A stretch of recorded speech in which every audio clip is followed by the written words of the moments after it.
If I could John Malkovich, like being John Malkovich, somebody, Ooh, he would definitely be on the list. hell yeah. I think he's one of the coolest people in all of Hollywood. Smithers, is it wrong to cheat in order to win $1 million bet? Yes, sir. Let me rephrase that. Is it wrong if I cheat in order to win $1 million bet? No, sir. Who would you like killed? Martin has a temper. He is a very angry man. Shut your dumbass. Happened in the 90s.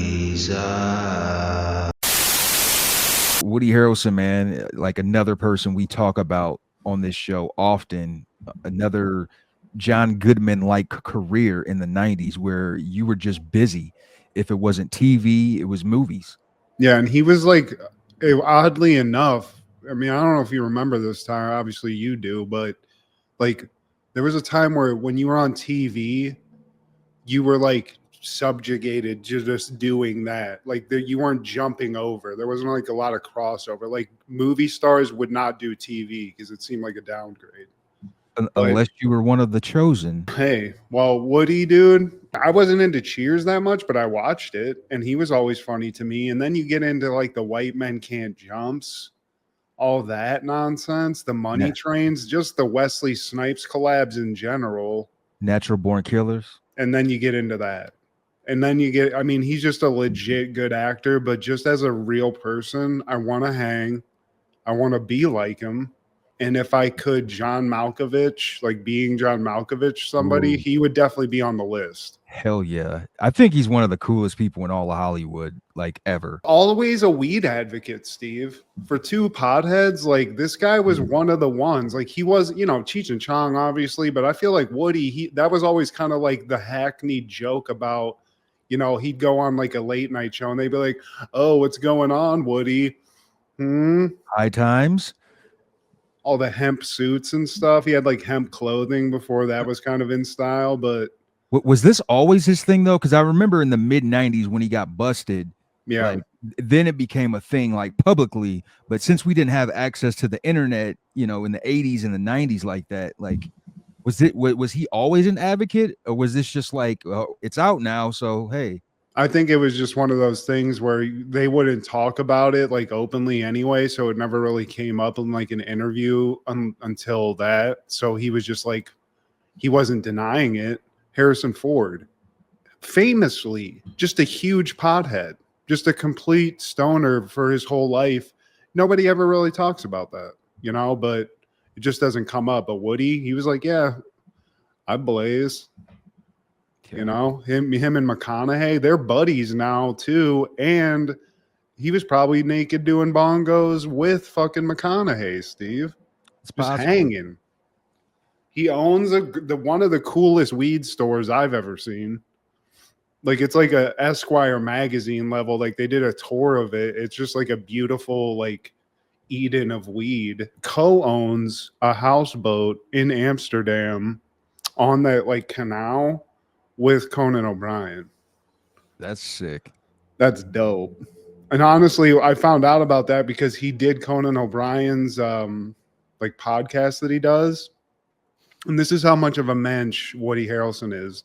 Got in a pretty decent accident before the show. Nobody knew. He was late. He comes in injured.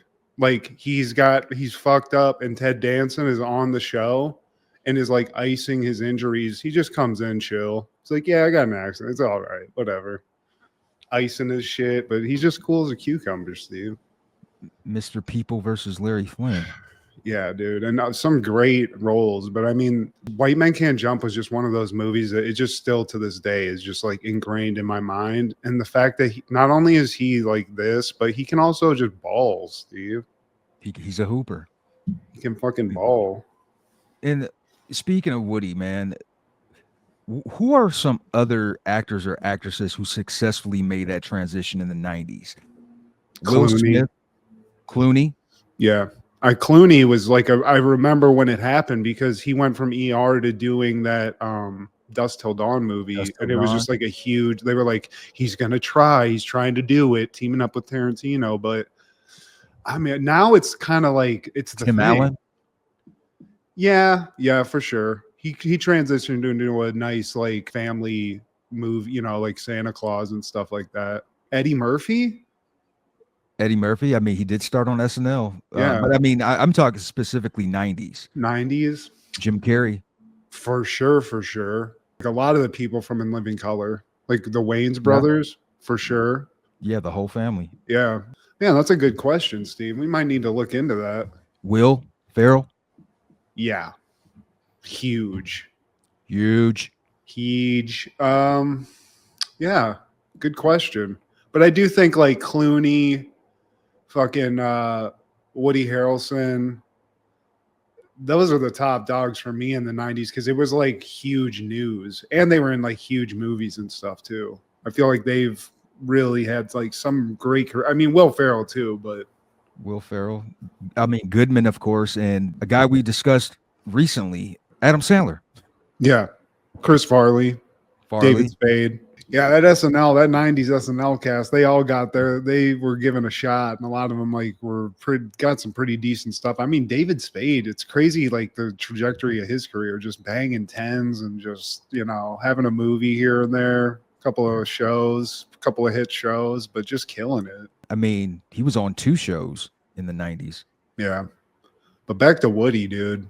Also overcoming just some, I mean, he ain't the most handsome guy, Steve, you know. It's just one of those things. He's not classically Hollywood handsome, let's put it like that.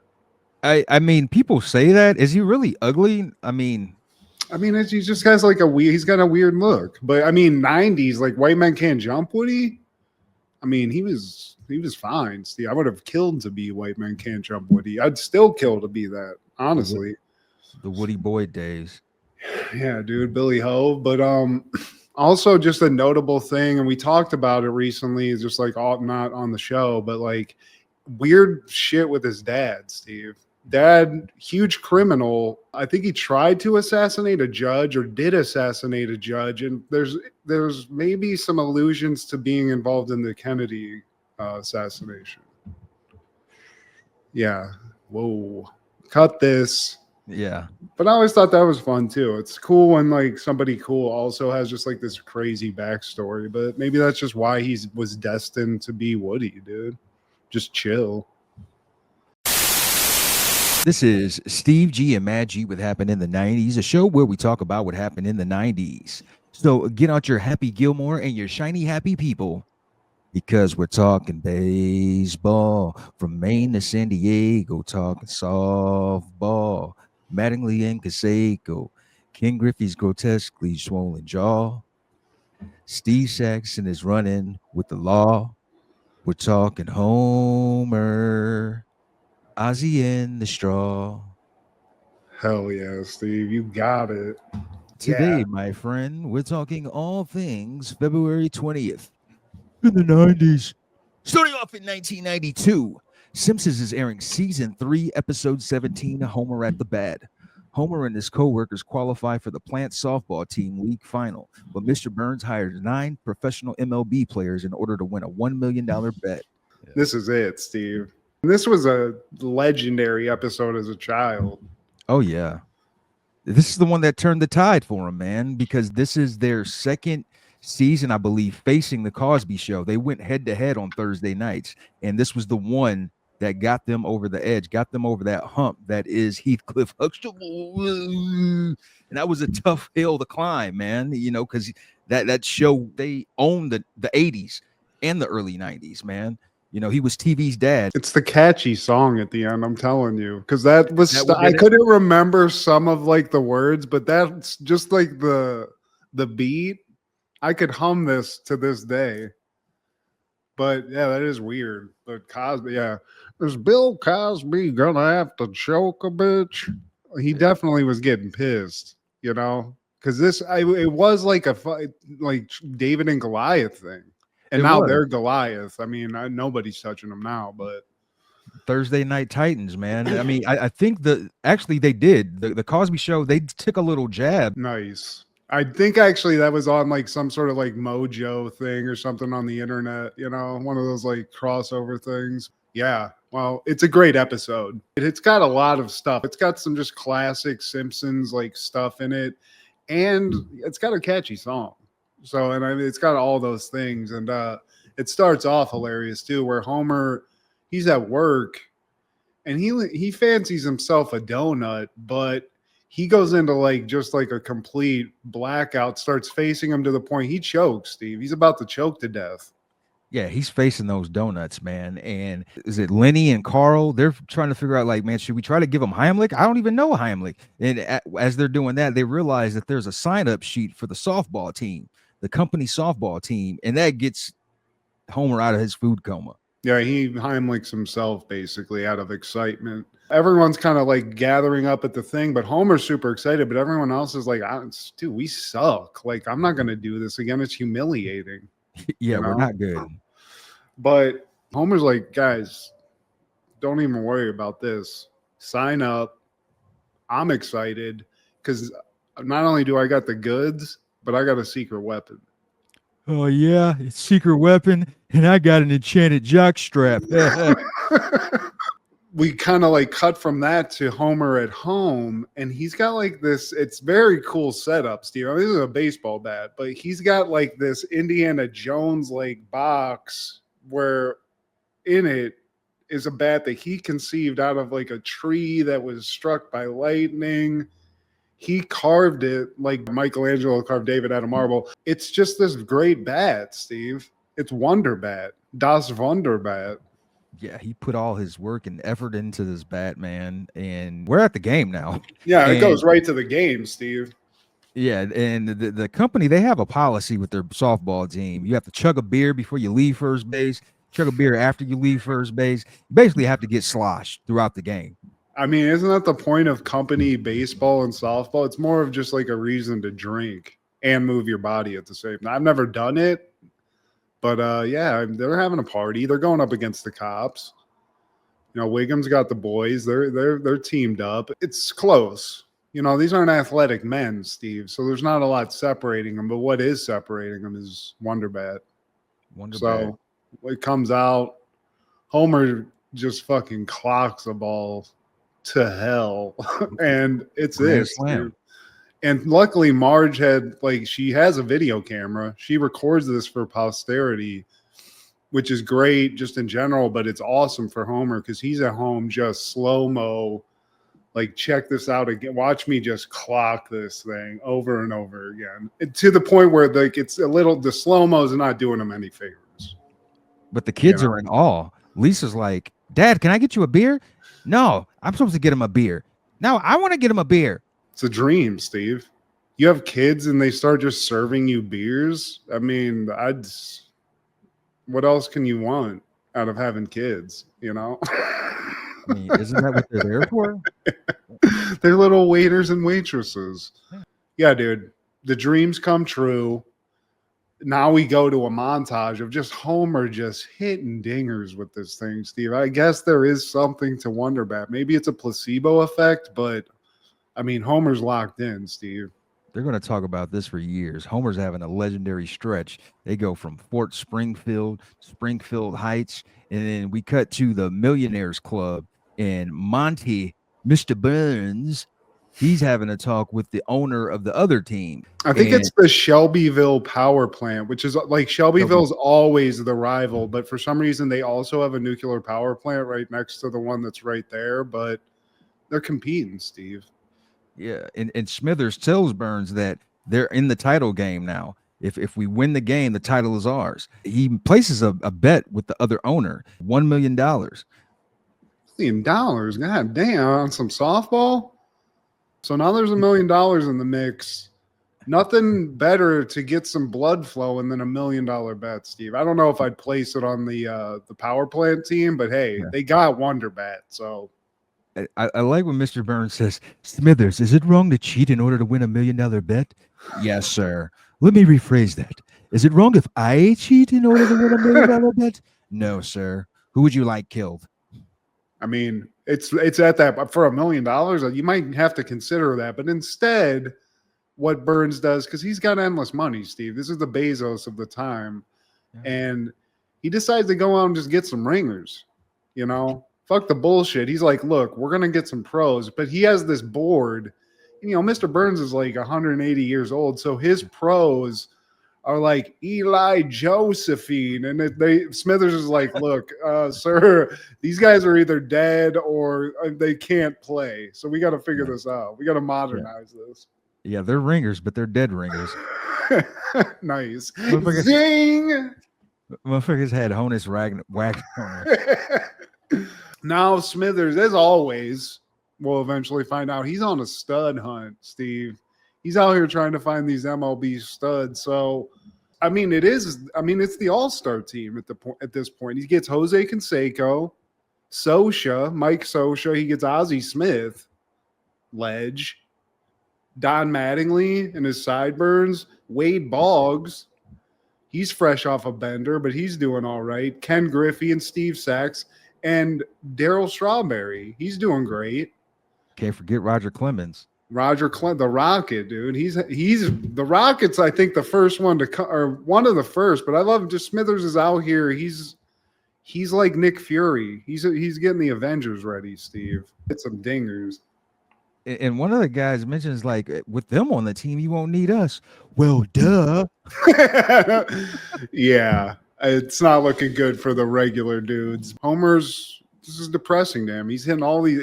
He's like got like 8,000 home runs with Wonderbat, and he's just being pushed to the side for Jose Canseco, which I get. He's one of the Bash brothers. I mean, what are you gonna do? Well, he's getting pushed aside by for Strawberry, actually, because he runs into him. He's like, well, you think you're better than me? Well, I've never met you, but yes. And Homer's just dejected at this point. But Bart, he's trying to like cheer up his dad. He's like, dude, you told me that you could do anything you put your mind to. So figure this out, Dad. Figure it out. Cut to practice. Now, Burns, he's obviously cool to cheat. He's bringing in some kind of weird nerve tonic that he's got, and nerve tonic. And it looks old. It looks like it's filled with poison. But Ken Griffey, I guess, looking for any edge he can get, he just starts slurping the shit down like it's Dimetapp, Steve. Like it's a slushy. He's facing that thing. And Burns, he hasn't worked out. He even brings in a hypnotist. Yeah. And the hypnotist, he tells them to give 110%. And they're just like, no one can give more than 100%. By definition, it is the most they can give. Yeah, I don't trust the hypnotist. I've never trusted a hypnotist. You never know what they're going to get. And we'll see that later, Steve. Yeah. It can go bad when you're messing with people's minds. But this is all just to get this team ready, Steve. Darryl Strawberry's not being like very like mean, but he's just upstaging Homer at every possible like way he could. I got it. Yes. And it's just like, what are you supposed to do at this point, Steve? On top of being a kiss ass, Mr. Burns, some of these guys just have a bad attitude. Daryl's just a clean cut dude. That's great. That's a great joke too, because we all know Daryl loves himself a little party every once in a while. I also love that Mike Scioscia just kind of over being a famous ball player, so he's just like really like laying into the blue collar life. Steve, he's loving just having a day job. The mundane. Yeah.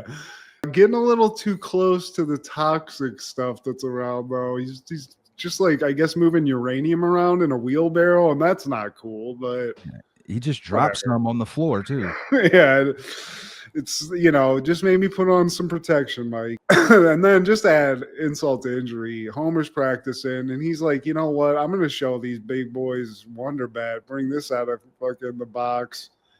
He's doing a little batting practice. The Rocket throws a fastball, and it just shatters Wonderbat, It just disintegrates. at this point, you're just cucked, Steve. There's nothing else to do, And then, like, as they're getting the team selected, they look at the list, and Homer's like, hey, Clemens, did I make the team? That's what it was. Woohoo! In your face, Strawberry. Well, wait a minute. Are you Ken Griffey Jr.? Sorry. Didn't mean to get your hopes up. Damn it. Well, Wonderbat, the shattered remnants, they take them home. But in Burns' office, he's just laughing. This is a gimme at this point. The $1 million is in the bag. It doesn't mean anything. It's just the bragging rights. $1 million, that's fine. But fuck that other guy. Yeah, I mean, even Burns said, "I'll just throw the $1 million onto a pile." Yeah. But and he's like, the only thing that could happen is like maybe like every one of the players on the team has a misfortune of some kind and can't play. And he's like, that's stupid. There's no way. 3, maybe 3 misfortunes. That's fine. That's just part of like the, plus or minuses. 4, maybe. Yeah. Anything above that seems kind of odd, but we're good. Cut to a montage of just awful things befalling all of these players, Steve, and just in one night, really, It was all good just a week ago. And Steve Sachs, he gets pulled over. They're questioning him about this mysterious murder, and like nobody solved it yet. Hey, And Chief, I heard about a murder in New York City. Maybe he's got something to do with it. Shut your mouth, sexy boy. yeah. And then we cut to the hospital, and Mike Scioscia, he has acute poisoning. He's got radiation poisoning, Steve. I mean, was he drinking the shit? Because he's on he's in an iron lung or something. It's not looking good. Mike Scioscia's like, can I play in the game? He's like, your bones are gonna shatter. So he's dying, Steve. And then Ken Griffey, he comes into that same hospital, and he got more head than he has body. Good Lord. Gigantism. Did he take what Barry Bonds took? Because, I mean, shit is gigantic, which is just one of the side effects of that nerve tonic that he was guzzling, and he's still guzzling it, Steve. It just went to his head. Yeah. What the fuck is in scissor? Because that shit, that's scary. That's a reverse Zika disease that he's got. It's about to explode. Canseco, he's a hero in this, Steve. He sees a burning building, saves a woman. Still, the building's burning, and the woman starts just pointing out other things left in the house that she needs to get out. So now he's stuck basically playing moving man in backdraft, even a cat, Steve. He was the most difficult out of all the players when trying to record this, and he made declarations that his character do something heroic. Like, I love that. Hey, man, he's a businessman, Steve. He's a dick. He is a dick. And he's a snitch also. Let's remember that. But it's funny. And he's caught. I mean, he's getting the washer and dryer out, Steve, in a burning building. So God bless. Wade Boggs gets into some kind. I mean, he's at the bar, which, I mean, that tracks. He's talking to Barney, and he's getting into some kind of philosophical argument about something. And Barney just beats the shit out of him, Steve. Gives him a one shot. How strong? I think Barney's got that Tard strength, man, because Boggs is a big dude. Oh, and he yeah. just like levels him. Well, also Barney has the fury of just like pure alcoholism where you're just, I mean, he's fighting his own demons at that point too, Steve. So, he gives him a 1-piece and throws a 2-piece at Mo. He even gives Mo one just because he can't turn it off. Yeah. And that's scary, but good for you. Good for you, Barney. You got one over. Ozzie Smith, he's just a tourist. He's got his camera. He's taking a couple of shots. He finds this place called the Springfield Mystery Hole or Mystery Spot. He buys a ticket, and this thing just takes you into like Quantum Leap, Steve. It just takes you into like the negative zone or something. I don't know what this is. Twilight Zone or we don't know what happened to Ozzie. But he is snapping photos as he's falling, which I like. He's still a photographer, Steve. You never see this again, maybe. Mattingly, he won't cut those damn sideburns that aren't even there. I mean, he does he cuts everything, Steve. He cuts before anything else. He gets the burns, but then he keeps going. And every time Mr. Burns sees him, he's like, "God damn it, Mattingly, you're off the team." And then, like I said, never trust a hypnotist because Clemens, he's just acting like a freaking chicken. He's stuck, Steve. We turned the MVP, the Rocket, into just KFC. He's balking all. He's trying to peck out the home plate, but now Burns' whole team tattered, except Darryl Strawberry's still in the mix. Homer's position. Yeah. Good old reliable Darryl. So Homer's the only one left out in the cold. he's sitting being dejected, but he's got his kids on his side. So Bart, Lisa, they're just going, Daryl. And so Marge is like, kids, come on, don't be mean to him. And they're like, he's a professional athlete. He gets us all the time, but it cuts right to his core, Steve. He's got the Indian tier, you know. Yeah. Smithers, massage my brain. And then he tells Strawberry to hit a home run. Daryl like clocks it out into traffic, and Yeah. Burns is like, he did it because I told him to. I mean, that's the thing, Steve. He's a genius. He's a great coach, and Daryl's hitting dingers at will. You know, he's doing this. I mean, it's pretty nice to just have a guy on the team that you go hit a home run and he can do that. That's nice, you know. Yeah, and I guess Daryl's nice like that. The Simpsons, they're harassing him. I do like there's a guy in the crowd who's like the peanut guy, and he's just hyper aggressively just winging bags of nuts at people to the point he might have killed somebody. Later in the game, Burns pinch hits Strawberry. He's like, dude, I just hit 9 home runs. Yeah, but the pitcher that's coming up, he's left-handed and you're left-handed. So I need someone hitting from the opposite side. So he puts Homer in. Do you believe in miracles? And Homer gets up there, Steve. I mean, Daryl's shocked. Everyone's shocked. It's like, what are you doing? But Homer gets up to that plate. This is the dream scenario, man. I mean, this is just it. Bottom of the 9th. Base is loaded. Homer gets ready. He's not ready to go. Just takes he takes a pitch to the face. Gets beamed. Knocked out. He's fully knocked out. But that's as good as a hit, Steve. He's advancing from being beamed. And, you know, technically he won the game. And he's being on people's shoulders. He's unconscious, so he doesn't know what's happening. But everything's happening that you want to happen. He's just not getting to experience it because he might have a traumatic brain injury of some kind, you know? Or be on a series for another 30 years. Never aging. But yeah, and then, you know, we kind of get to see the aftermath. We get a great song, and we've already heard it. I don't know if you want to bust it out one last time, Steve.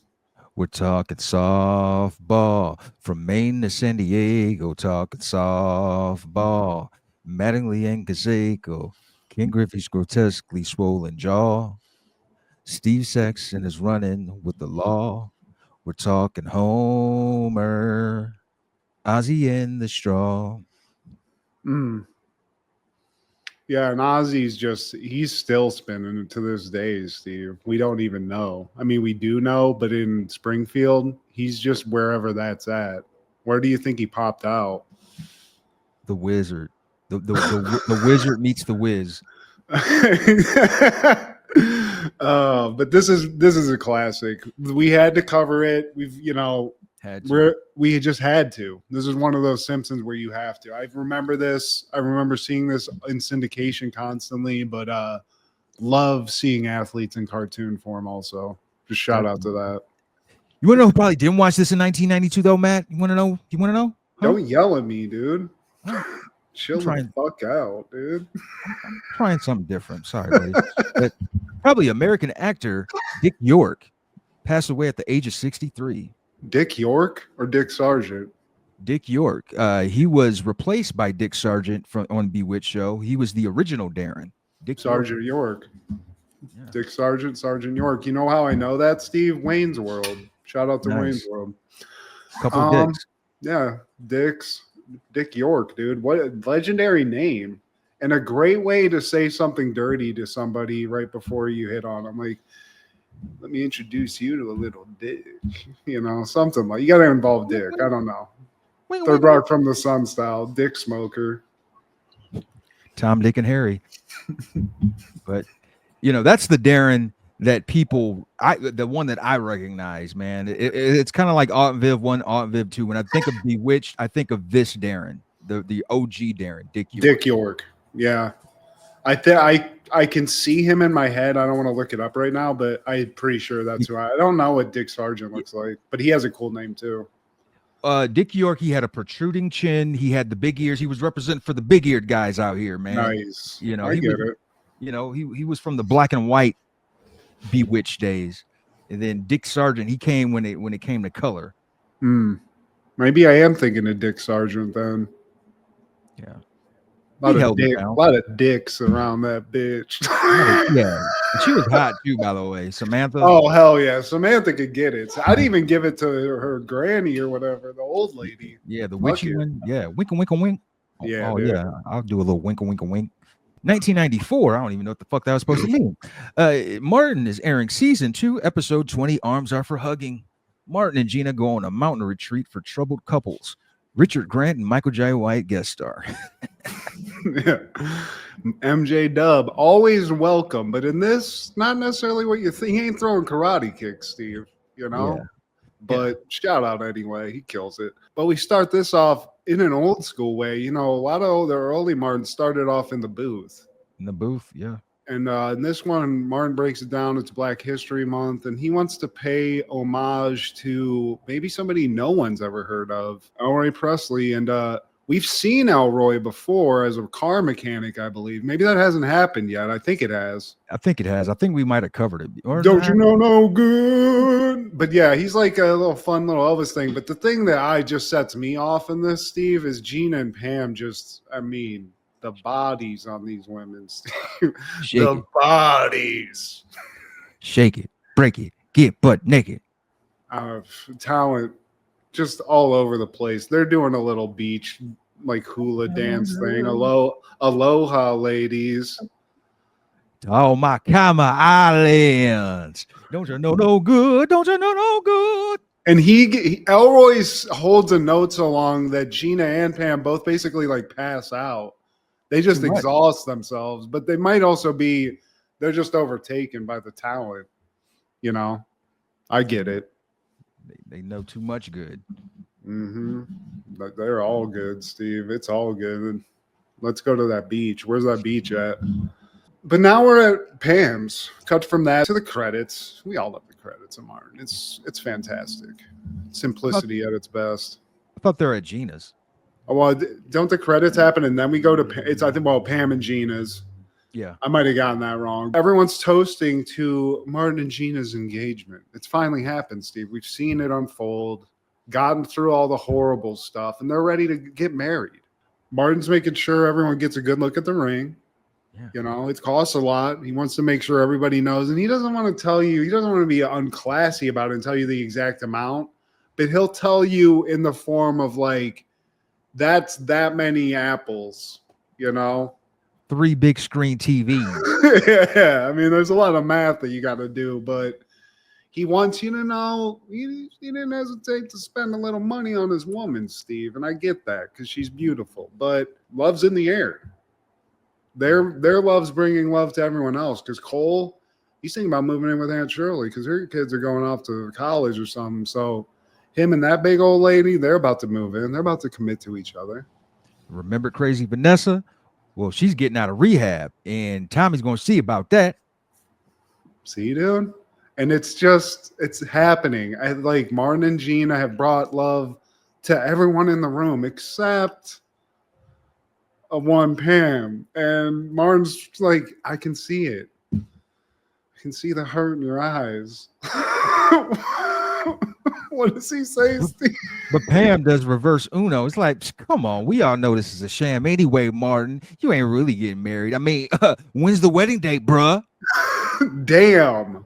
I mean, that ain't even playing around. That sounds like hate in the air. Yeah, but that's one of those comments that gets in somebody's brain, and it's obviously done its job because we cut to Martin and Gina's and Martin's, and they're about to meet the Rev to get the wedding underway. So, Yeah. you know, maybe it was Pam's thing. Maybe this is just how it's going, but I didn't have to do this, Steve. When I got married, it was a very easy ceremony. This is a little more in depth, but this is stressful. You know what I'm saying? I heard some couples do that. They convene with the Reverend beforehand and they get everything in order, but they can't even get over the basics because the Reverend asked, so is the wedding going to be in the morning or afternoon? The afternoon. What hold up. Don't I get a say? Check out the ring, Rev. You know what that is? That's 2 weeks of passing the bucket without getting change back. Yo, why don't y'all ever get change back? So, Man, that's like 100 Bibles. and the Rev asked, like, who's the best man? Cole Brown. But what about Tommy? Cole's gonna lose the ring. I can't trust Cole. I met Cole before I met Tommy. So the Rev asked Gina, who's the maid of honor? Pam. Oh, Beanie Bean. I mean, they can't agree on anything, and they can't even. I mean, they're about to go to blows in front of the Rev. Every time he brings something up, he's like, "What about vows?" I mean, if this has to be easy. Gina brings out, a nice little speech, maybe 1 page. Martin brings out like the damn sea scrolls, and the Rev's like, what is this about maintaining weight here? And Gina, that throws her off, but Martin has to get all of his thing. It's like a contract. It's not really vows, Steve. It's just bullet points, And the Rev asked, like, have you two even discussed this wedding beforehand? Rev, do you know how much that ring costs? I put love on the line. Martin's like, all right, Rev, I get it. I get exactly what's happening. You don't see it? Maybe if, Mr. Washington were to come out, he starts bringing out money to just bribe the Rev, and the Rev's like, no. This is a man of God, Steve. He's like, I can't do this, and I'm not going to marry you because you guys don't seem ready unless you attend my couple's retreat, which now I'm like, you're trying to sell me some shit. I ain't going to no retreat. The Pistons playing the Bulls. And what if Mike come back? What if Mike come back, Gina? But the Rev's like, I mean, this is the only way through this. And Martin's like, you know what, Rev? You're a man of God. I'm going to be polite about this, okay? I'd usually just tell you to get to stepping. I won't disrespect you. No, you can't, Steve. I don't want to get hit by lightning. So I'm going to say this prayer for you. And don't let the doorknob hit them where you show enough split them. Get to stepping. And he stands up for himself, but then we cut Steve, and I mean, he caved because we're at the retreat. Why you ain't telling me we sleeping in different rooms? How am I gonna get my freak on? I can't sleep, Gina. Jacking off to my memories and shit. But, it's not all bad because Martin sees a couple of his gym buddies here that he didn't expect to see. Fucking, was it Jay and Valdez? Jay and Valdez, they work with me at the gym. They some cool boys. I think Valdez is Michael Jai White, if I'm not mistaken. Yeah. That's cool. But as he's just being like, yo, those are my homies from the gym, the Reverend gets everyone around. He's like, we want to celebrate this year of being more inclusive and including our first gay couple, Jay and Valdez. And Mar's like, man, what the fuck? Now, what we're going to do today is a little role reversal. And then so Martin, he goes first, and he has to pretend like he's Gina. No, Martin, don't do this, Martin. Don't do that, Martin. Your temper, Martin. No, Martin, stop, Martin. For me, Martin, no, don't. And Gina doesn't like that because she looks like a fool. So she's like, oh, I get to be you. What's up?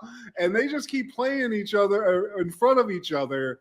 And the Rev's like, look, guys, this is getting a little too aggressive. What I like when Daryl, he stands up and he's like, Martin has a temper. He is a very angry man. Shut your dumb ass. Your dumb ass down. Martin, you get 5 minutes in the angry corner. I mean, it's not great, Steve. And as a grown man, I would not appreciate this. I get the anger here. Cut to the end of the day then. And Martin and Gina are both still just fully in the angry corner. They never made it out. You're not even trying, Martin. Gina, I'm missing the game. Jordan's probably back. Jordan probably back. Gina, it's the people. They make me mad. I don't have an anger problem. People make me mad, okay? And it's gonna be a fucking long ass weekend, Steve. This is not good. There might be a fight. There might be a murder if Martin doesn't get to do something here. Get the TV on. What's going on here? But we cut later, and maybe Martin had a come to Jesus moment because he's like, when I kick people out, it hurts their feelings. You really just need to give them a hug. Gina, give me a hug. Daryl, early I told you to sit your dumb ass down. I'm sorry. Give me a hug. And then he turns to Jay and Valdez, my boy. Ew, dude. And Gina, now she's checked out. And she's just playing the class clown. She's, Martin's fully bought into this, but like by all visibility that we're seeing here. Now Martin's snitching on Gina. This was the funniest part though, man, because like the other couple, it's Winnie and Daryl. And she's like, sometimes I feel like Daryl just tunes me out and he doesn't listen to what I'm saying. I wonder why, whiny Mandela. And then it looked like Martin wanted to crack up. He's like, Gina, she has done nothing wrong to you. Rev, I would like to report some anger in the room. Gina's in here talking about people. I'd say who, but it hurt Winnie's feelings. So off to the angry corner with Gina, Steve. She's in there. And now it's break time. And Gina comes out and she's like, Martin, we need to talk. And would you like to go to the sharing chair? And she's like, dude, you got to stop with this act. I know what you're doing. I know what you're doing here, but come on, this is bullshit, right? But Martin's still playing the part, Steve. He's being petty, low-key. I've hurt people, Gina. I'm not right. So now Gina's like, all right, I'm going to play this motherfucking game too. So later, Martin tells Gina from the heart, like, you have transformed me. I was an angry man, but with your help, I've crossed the angry river to the land and the island of love. Won't you join me on my quest? And Gina, I don't know what the game is because she's just like, your radio show sucks. And then, okay. Is there anything else you would like to say, Gina? Well, there is your height. Well, what about my height? Oh, you got to be an inch taller to be short. That shirt I got for you for Christmas, got it from the Baby Gap. Oh, girl, you said I was working out and I was looking good in my shirt, girl. And now she just fully admits, she's like, I knew you're acting, like, stop this. And they get into it. And Gina gets through to him. And she's just like, look, dude, like, I just don't want you to go off all the time. Just like a little change in your temper. That's all we got to do here. Right? You don't need to be this. Gina, I kicks people out, all right? The Rev wants to do a hug circle just to kind of like put an exclamation point on it, just so everybody gets it. But Gina's like, Rev, fuck all that. My man's got a game to watch. And then, I mean, God bless Gina. This is where you see it, Steve. This is what you want in a woman. She's a rider. She gets it. And even the Rev gets it because they leave. He's like, you see those two people right there? They're going to make it. That couple's going to make it. Yeah. And you're right. You're right, Rev. And then Jay, he has something to say. Like, all right, Valdez, I've been wanting to tell you this for a while. It's been on my mind. I ain't gay, man. And then Valdez stands up. Man, I ain't gay either. Oh, man, come on. I mean, and then Jai White has to insert, like, if you watch all the way in the credits, motherfucker almost takes dude down, like, on the ground and knocks the Rev over because they got to get over on each other. But you can't help it, man. Man, I'm not gay, man. Just all that. I just like kissing you sometimes, man. I didn't say all that. But you know what? Also, shout out to Richard Grant. He's been in a lot of things, but I remember him. First thing I remember is Jason Goes to Hell. I think it was in '93 that came out, and he was one of the bodies that the spirit transferred over to. You remember that?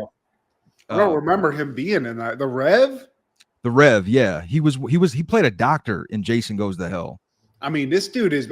We should look it up because he's all over the place. He's Yeah, been you've in a seen that. lot of. I mean, you've definitely seen this guy's mug in a lot of stuff. Wasn't he also the guy that played like the Don King role in Rocky V? Touch me and I'll sue. But he's, I mean, legend, dude, and he plays this great. He was in Jason Goes to Hell. He was a coroner. Okay, well that tracks. A coroner, I could see that. There's a reason for that, obviously. Jason Goes to Hell. Shout out to that movie. That's a weird but fun movie. I love that movie. I remember seeing that for my birthday. It has a weird like the cover with like the weird like flesh monster on it and like the metal thing Yeah. and the fire. I don't know how to describe it better than that. I'm sorry. He was in Rocky V as well as The Freshman. He was in a lot of shit. CB4. Touch Renegade. me and I'll sue. I mean, he's a great Don King character in Rocky. He's a scumbag. He's just like the flashy fight promoter. He is Don King. He just doesn't have the hair. 1994, on that same day, WCW is airing Super Brawl 4 at the Albany Civic Center in Albany, Georgia. And the main event was Big Van Vader versus Ric Flair in a Thunderdome match. What is a Thunderdome match, Steve? It seemed like it was a precursor to the Hell in the Cell. The cage is basically a steel cage that's extended outside of the ring like a Hell in a Cell, but it doesn't have a top like Hell in a Cell. But okay. Yeah. Okay. That was kind of like the standard thing for a while, though, wasn't it? I'm not sure. I used to think the steel cages were a little closer, but I don't know, man. Overall, it wasn't the greatest. You know, you had Kane and Cole. They're still called Kane and Cole, the Harlem Heat versus Lightning and Thunder. Jim Steele versus the Equalizer. There's our guy again. Terry Taylor, he defeated Diamond Dallas Page. Johnny B. Bad defeated Jimmy Garvin. You had Cactus Jack and Max Payne. They became champs, Cactus Jack and Max Payne, after defeating the Nasty Boys. I'd never met one person that said, man, I think the Nasty Boys were cool. It's just a gross vibe. And I don't want to hang out with those guys either. Like the Outsiders, I want to chill. I want to have a blunt with you guys. I want to smoke. But the Nasty Boys, I just feel like you're going to like, yeah, they're tag teaming some gross pig in a fucking van someplace and it's stinky. You know what I mean? There's more of a smell associated to them. Yeah, they look like they smell like feet. But they definitely eat ass, Steve. But I support that. So maybe that's something we can commiserate on. Something that was pretty cool. They had a 6-man tag match in the Thunder Cage with Brian Pillman, Dustin Rhodes, and Sting. This is Surfer Sting still versus Paul Orndorff, Rick Rude, and Steve Austin. Damn, that's a stellar lineup there. Yeah. I mean, Paul Orndorff's like maybe the lesser of all of that, and that's saying something because he's cool. He looks the part. Yeah, I mean, he was that dude in the 80s, man. Something I found interesting in the main event with Ric Flair and Vader, they had like a special referee enforcer, Big Boss Man. But in this, he's just called Boss because Vince don't play. Oh, nice. He's just Boss. I love it. Is he still from Cobb County, Georgia though, Steve? The Boss? I think you could still retain that information because he really is from Georgia. He's doing hard time. He's doing hard time. In 1998, Palmetto premieres in theaters. A recently released ex-con gets involved in a fake kidnapping scheme that turns very real. Directed by Volker Schlondorf, starring Woody Harrelson, Elizabeth Shue, Gina Gershon, Rolf Hopp, Chloe Sevigny, Tom Wright, and Michael Rappaport. Another great actor from the 90s. We talked about him. So we discussed this. I remember this. I think I had a thing for Elizabeth Shue, and I definitely had a thing for Gina Gershon. So I think this was one of those movies that I rented because in hopes that I would see just some erotic fun. You know what I'm saying? A little nudity possibly as a horny teen. I think you said there's not a lot of that. There are no titties. See, and that's a missed opportunity, but I get that. You said this is a good movie, and I respect that. Can I ask you one detail? Because for some reason, I keep remembering this one detail associated with this movie. Is there a barrel of acid? Well, yeah, that's how Michael Rappaport's character dies. Okay. See, I remember this movie. See, it was so disappointing because of the lack of titties. I watched the whole thing, and it is a good, like, it's one of those where you get caught off guard. You're like, I did want to see a nipple, but I'm not mad. I spent on 2 hours of my time watching this. I mean, because Woody was great in it, and so was Michael Rappaport. I usually don't see Elizabeth Shue playing an evil role, but she was a huge heel in this. Kind of turned me on, but I mean, that's another story. And I think looking back now, I should have known better to expect to see titty in an Elizabeth Shue movie. She's just too. Well, you know what's weird though is she's in The Boys, that movie that's about like crazy superheroes on Amazon. Yeah, she's fully showing a titty in that, Steve. really. Well, I need to watch The Boys. Pause. I mean, it's a huge part of one of the characters, and it just loves sucking on that titties. But back then, and I think this is still true to this day, much more of a Gina Gershon. I thought that she's very sexy, Steve. Gina. It's her mouth. I think it's her mouth for me. It's also the attitude. She just seems like she'll just want to fuck it out. Like if you get in an argument, like that's her way to problem solve. Is just to really throw a nice fuck at you, and she's going to do a great job. She's bodied up. Well, that brings up this. On this version of Fuck, Marry, Kill, Gina Gershon, Chloe Sevigny, Elizabeth Shue, Fuck, Marry, Kill, Roll Tide. This is easy. Chloe Sevigny, you're out. You're dead. Cade, fucking Gina Gershon, and I'll marry Elizabeth Shue because I think I haven't seen Gina Gershon. I'm going to assume Elizabeth Shue might have aged a little bit better, but I don't even want to throw any shade because I'm going to make love to Elizabeth Shue, but I'm going to fuck Gina Gershon. I think that's the way you should do it, Steve. Chloe Sevigny, the only thing that I could say for her is that I've seen her give dome on film, and it didn't impress me that much.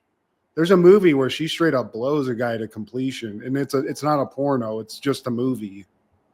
Yeah. Shout out Brown Bunny. Watch Brown Bunny. I'm sure Steve's seen it. I've seen most of Chloe Sevigny's work, and she's my wife. So you're marrying Chloe. Who are you killing, Steve? And don't say Gina Gershon because I'll fucking kill you. I'm killing Gina Gershon. Bring it, damn it. Well, fuck, marry, kill, Roll Tide. So, just so I can fuck Adventures of Babysitting. Elizabeth Shue is like just quietly just one of the few white women that has aged really gracefully, like to now. So definitely check out The Boys, though, Steve. You'll appreciate that. And another little fun fact: the dad from My Brother and Me, he has a role in there. He only has one line. Titty. Yeah, right. That'd be great if it was. That's awesome, though.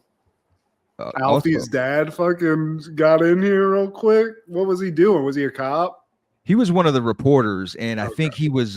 His one line was when he was grilling Woody because he's being bombarded by all these questions. He's playing both sides. He's like with the media, but he's also helping the police try to find this kidnapping, track down this kidnapping. So he's just like, where was she, or something like that, and that was it. It was like, whoa, that's Alfie and Dee Dee's daddy. Hell yeah, dude. Love he got a little work. He was a great TV dad, so maybe he's a great reporter too, Steve. Your uncle's favorite gumbo. But also in 98, Senseless premieres. A student gets his senses enhanced by an experimental drug, but abuse is not an option. Directed by Penelope Spheres, starring Marlon Wayans, David Spade, Matthew Lillard, Brad Dourif, Tamara Taylor, Rip Torn, and Kenya Moore. Hot ass Kenya Moore. Dude, this movie is actually, I think, unknown. Like, I remember renting this and loving it. Have you watched it recently? No. Okay. You know the saying, two things can be true at once? Yeah. I'm going to extend that further. Multiple things could be true at once. Okay. Penelope Spheres could be awesome. Marlon Wayans is awesome. David Spade is awesome. Rip Torn, Matthew Lillard, Brad Dourif, Kenya Moore is hot. You would think being in the movie together, it would be great. They're all great. Kenya Moore is hot. This movie sucked. Really? This movie sucked. It's not funny at all. You had to really he struggle can with smell the laugh. farts, Steve. He can smell stanky ass so much with this sense. Is it a drug? It's an experimental drug because he's short on cash. It's one of those deals where it's like, we'll pay you to take this.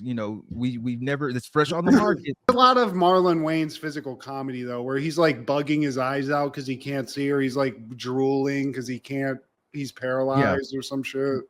And all of these players are great, man. You're not getting the full Rip Torn. It's a subdued Rip Torn. It's a tame Rip Torn. And I blame the Weinsteins. Even Penelope Spheres, she blames the Weinsteins because the Senseless that we got is not the original Senseless. There was a lot of producers and a lot of executive meddling, if you will. And The guys in the suits, Steve. It's always the fucking guys, and this is why they don't make movies anymore, because of this shit. It's my money, and I'm going to do it the way I want to do it. It was one of those deals. By the way, let me smell under your skirt. You probably said that to Penelope. Hey, are those mirrors on your shoes? Why do you keep putting your foot under my pussy? Shut up. Look the other way.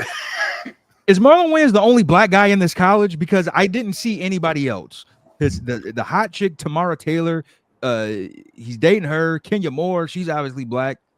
So they had some sisters in this school. He's the only brother.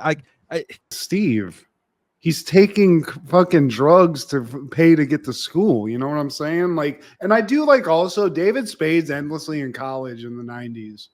PCU, this. But he never looked any different. Like, he was the same guy in Tommy Boy that he is in this, but this he's a young college kid. That's how he got these roles, man. I mean, it's funny that he was like known for imitating Michael J. Fox, but they kind of had the same like trajectory as far as like having that youthful look. Like Michael J. Fox was like 30 when Back to the Future came out. Yeah, right. But then David Spade just went on to just get all of the best tail in Hollywood also in the 90s, Steve. And I always wondered, was it just because he's funny, or like, do you think David Spade's just packing a massive wallop that we don't know about? It's something I never thought about. You got to think about it very hard. It's not hard to think. Like, dude, bitches love clout. Let's just start there. Like, Chris Farley was getting bitches, and I get it. Like, he's awesome. We love him. He was funny, but like, he was famous. Yeah. Like, you go to LA. But the girls he's getting are like Heather Locklear, who's also, it's not like a success thing. Like, she doesn't need the money. So she's locking in to David Spade just because he's David Spade. So I get it. He's funny and she's seen that. But then I feel like he's also just a person that looks like a young kid and he's tiny. So maybe when she gets behind the scenes, he's also not tiny in a certain way where she's just like, Jesus Christ. Well, hey, you know? I'll let you roll with that scenario, man. I'm going to, Steve. Hey, everyone out there, David Spade, like probably 13 inches. That's what I hear. He's holding a spade between his legs. And Brad Dourif, man, like this movie is just full of talent, man. Brad Dourif, he plays the scientist. Yeah. And like you would think, man, all of this talent, man, some comedic greats in this, man. Like I didn't like it. I'm sad because I remember having fun with this, but I was young and it's kind of like dumb humor. It's cartoonish. And you recognize that as a kid. Now, as a 40-plus-year-old, like, dude, it's just ridiculous. I can't. There's certain things that like I could tolerate as an adolescent. That was like, okay, this is dumb, but it's like it's funny. Like now, it's just like this is just dumb. It's stupid as hell. Like the shit doesn't make sense. It's nonsensical. It really is senseless. Whoever wrote this or who edited the final draft, it was senseless. Well, see, there you go, though, Steve, because this got made. So if Senseless can get made, surely we can do something here. You know, it's got to give you some kind of hope. You just need Marlon Wayans drooling or going like, it's not like Dookie in here. Yeah. Marlon deserves better. David deserves better. I love Marlon Wayans, dude. I always will. The Wayans family can do no wrong. Maybe this was they stumbled a little bit, you know? I mean, I got this notch in the belt, man. I never seen it. You know, it's been what, 98? It's been 27 years. So finally. This was a Kroger rental, Steve. I didn't even go to Video Connection. I went to, remember when Kroger had a fucking like a video rental like alcove in there? Free rentals?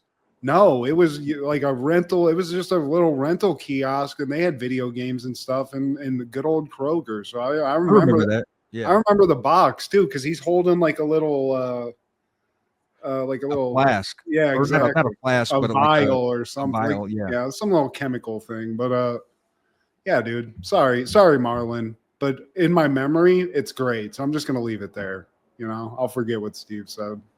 But any callbacks, honorable mentions, takeaways? Well, shout out to just the times. I wanted to talk about this in association with Palmetto, but this is something I think a lot of 90s people, guys and girls included, I don't know how it works with the ladies as much, but there was a time in my life where you were just yearning to see like nudity and stuff, and you would see full movies based on maybe just the hopes that it was rated R and you'd see something. I remember there was a channel called Flicks that I had in Buckeye Cable that played uncensored movies. So every once in a while, there'd be a chance that you would see something worth it. It was that little like trickle. It's like I guess like when you try to like mine for gold, and 100 times you get nothing, but that one time you get a gold nugget, Steve. And that's what my youth was. I didn't have access to the internet. I couldn't just look up crazy pornos. Maybe some kid had a tape that would go around that was gross, and so it was just whatever. It was like not, you couldn't choose. The So tape drops. So sometimes you had to just take a little risk, go onto Flicks and be like, all right, sexual content. I'm not seeing nudity, but this might work. So I'm going to start watching this. And then you've just watched like an hour and a half of like some English movie where there's just no titties, Steve. It's not even nudity adjacent. Or real sex where you're like watching it and it's just a lot of like old people at like a nudity play, like I forget what, nudist colony, and you're like, this is disgusting, and you're just hoping somebody's gonna like fucking or do something cool, you know. I mean, but nah. On real sex, you would get nudity, but it was a potluck, depending on what episode you're watching. The ratio was way off too. Like for what you like, the best thing I ever got on real sex is that one. It was like a clip from some call-in English like sex show where these gross looking English chicks are like, "Oh, you coming, John?" It's just funny audio, but yeah, just shout out to those days because now it's just so easy. I could type something into fucking Pornhub and it could be the most obscure like 3 words and you're going to get some crazy shit. You know what I'm saying? It wasn't what we had to deal with. And I think that's really what I'm saying. It's the equivalent of saying I used to walk uphill both ways to get to school or walk in the snow. It's like what our grandparents said. For us, I used to I mean, it was like a fucking treasure hunt, Steve. So struggle was real. Sorry, that's all I got, Steve. Just to recap in my youth of trying to jack it. So how about you? 1992, Wings was airing Das Plane, and this was actually funny, man, because William Hickey, I don't know if you remember him, he was a character actor, and he has a recurring role on Wings by the name of Carlton Blanchard. I'm sure you've seen him. He was in Jerky Boys. He always plays the old guy that talks like this. He was in Major Pain, Forget Paris. He had a breakout role in Forget Paris, but like William Hickey, you see him, you could hear the voice. He always talks like this. But yeah, Wings, that was great. In 93 and 99, SNL has Bill Murray as the host. So I don't know if that was by design or what, but 95, Coach is airing Johnson Records, and that has a cameo from my guy, Jimmy Johnson. Love that. Double J. But, hey, y'all, get some rings. Also, William Hickey, very legendary. You know who I'm talking about now? Drink your milk, Sparky. He had a great role. He was Pete and Pete's dad's dad. Grandpa. Yeah, exactly. Yeah. And we could have covered that, but it was something else up, man. I think we just covered Pete or something, but Rolling Thunder. Drink your milk, Sparky. Shout out to William Hickey, man. Hell yeah, dude. He's in heaven just laughing, dude. That guy, also one of the people, could be like creepy, but also like that same exact acting would be hilarious if they put it in the right thing, In a Christopher Walken way, yeah. Yeah, hell yeah. Please call us. Please? Yeah. And like some shit. Like, share, subscribe, and comment. Please tell your sister we're talking softball. Go ahead, bald hoe. But check out Food Show Fanatics, Crushgasm, and our guy Clark the Shark on podcast. So this is Steve G and Matt G. Happened in the 90s. Matt was the fat kid, Steve was the flat kid. Life wasn't always great, but you know what was? the 90s. Happened in the 90s. Yeah! Go ahead, bald hoe.